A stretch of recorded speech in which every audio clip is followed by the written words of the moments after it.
Hi everyone, welcome to this short session about my upcoming course, Antifragile Organizations.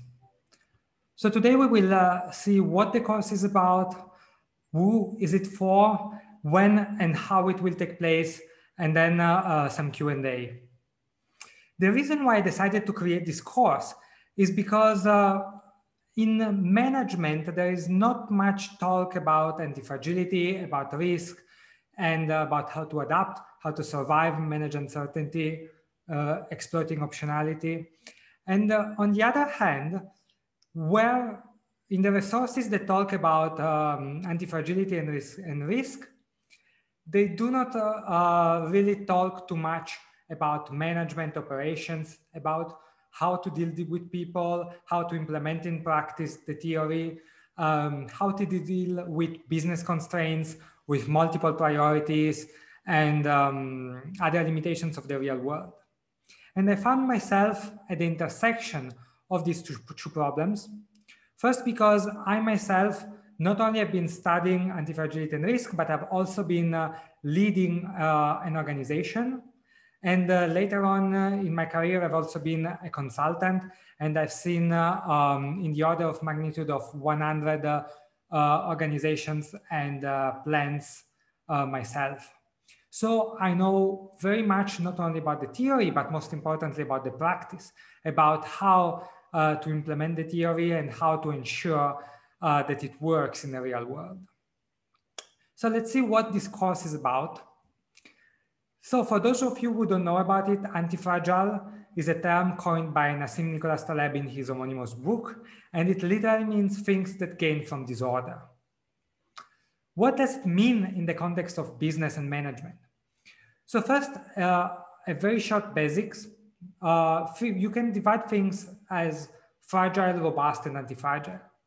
And the fragile is what suffers from variation, usage, problems, and feedback.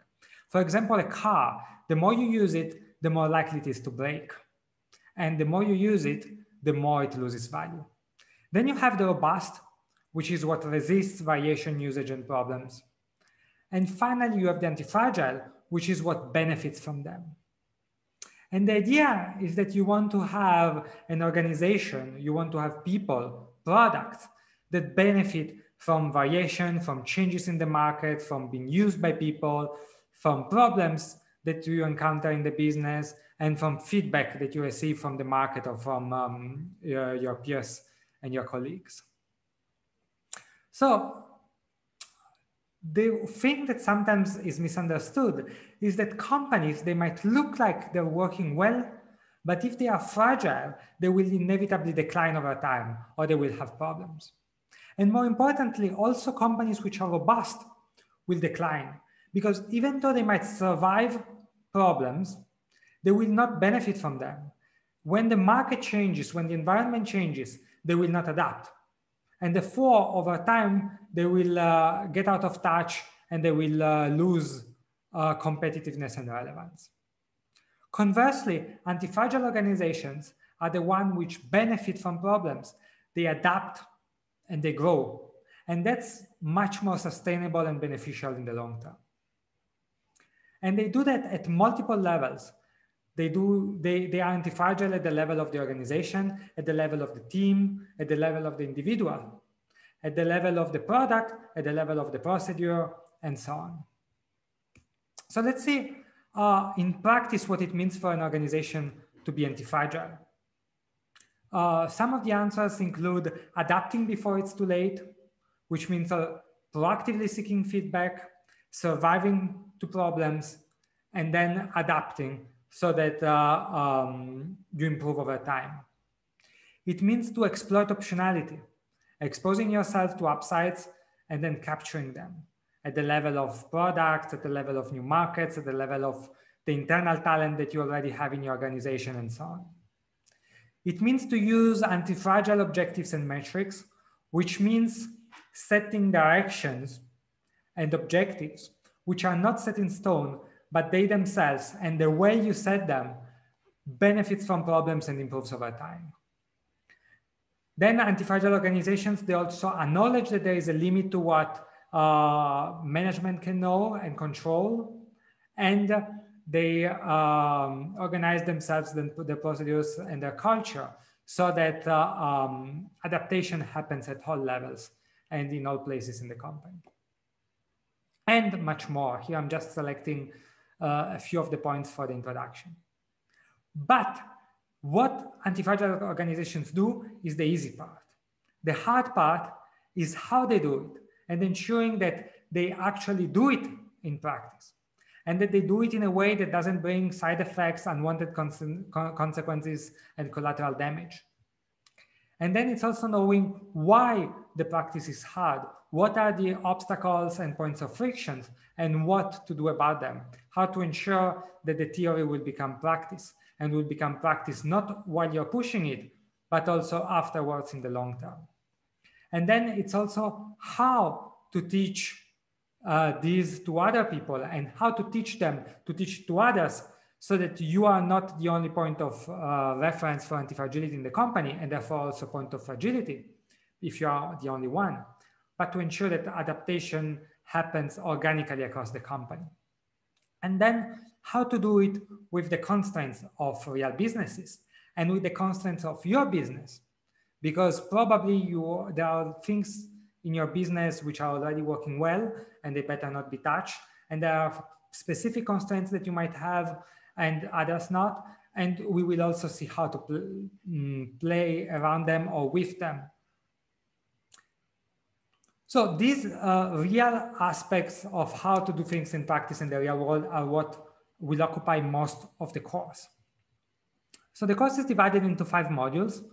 The first module, introductory concepts, what is anti-fragility, and some other generic topics will be delivered as videos and reading materials before the course starts to bring everyone at the same level. Then the other 4 modules will be delivered live over Zoom. There will also be recordings. And the first one is about anti-fragile objectives and metrics. We've already seen them. I've already shared some introductory video and content on Twitter in the past, but in the course, I will go beyond that. I will talk about the practice. I will talk about how to actually implement it, the challenges you will encounter if you do it, and how to ensure that you can do it with real constraints. The second module is about multi-level adaptation, which basically means the acknowledgement that change and adaptation is inevitable, but you can influence that level at which it takes place. And the fact that you do not want adaptation to happen in a single place of your company and from a single part of your company, but you want it more to be an organic process and you want it to apply to everything at the level of the organization, but you also want teams to adapt at their level, individuals to adapt at their level, and so on. The third module, the third live module is about managing the survival efficiency trade-off. So at least apparently there is a trade-off between survival and efficiency. Survival requires things such as insurance and redundancy and having more than is needed, which apparently can be also waste and can negatively impact efficiency. And on the other side, seeking efficiency too much might have negative impacts on survival. And we will see how to manage this in the real world, how to differentiate between parts which actually have a trade-off and parts that do not have this trade-off. We will talk about, for example, how like some best practices to improve efficiency without compromising survival and so on. And then the last module will be about auditing and prioritizing. And auditing, I do not mean it in the strict form of like going around with a checklist, but all processes of setting feedback channels, of providing feedback to others, and so on. So that was the what of the course. Now, who is this course for? So I've designed this course specifically for managers and entrepreneurs. We work on real world problems at 3 levels: at the level of the individual, at the level of the team, and at the level of the organization. And I've already been running this course for 3 editions. And so far we had a very diverse group of alumni. We had all continents represented, a lot of industries. We've had tech, manufacturing, even non-profits and entertainment companies, education companies.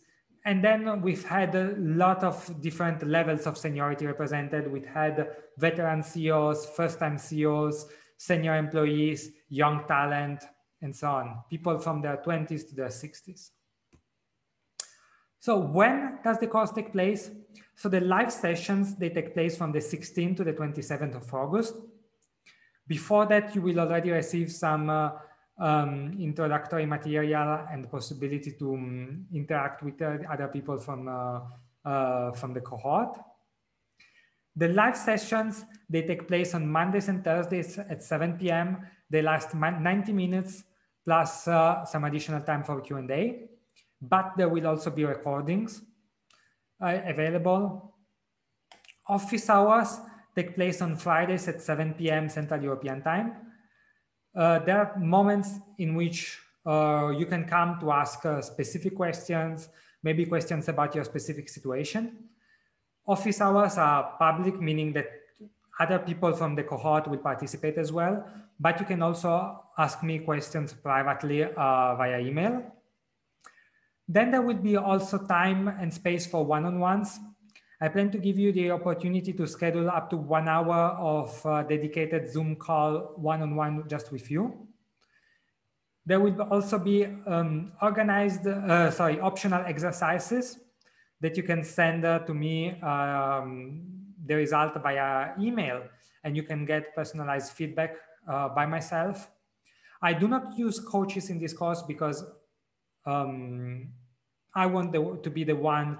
I'm the one who has the expertise, and I will be the one providing you feedback. But of course, you will also seek feedback. You will also get the opportunity to get feedback from other people in the course. And then finally, there is also a community. Not only people from this course, but after the course ends, you will have access to the community of all alumni of my Zoom courses. Plus, every time that I finish an edition of the course, I always organize an alumni meeting over Zoom. So you will have the chance to meet many other participants to the course. So that was it for when the course takes place and how it takes place. Here are some of the testimonials.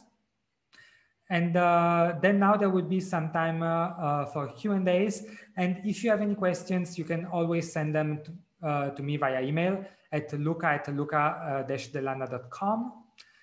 The applications, they close in the first week of August, but I will already begin sharing material starting from the 1st of August.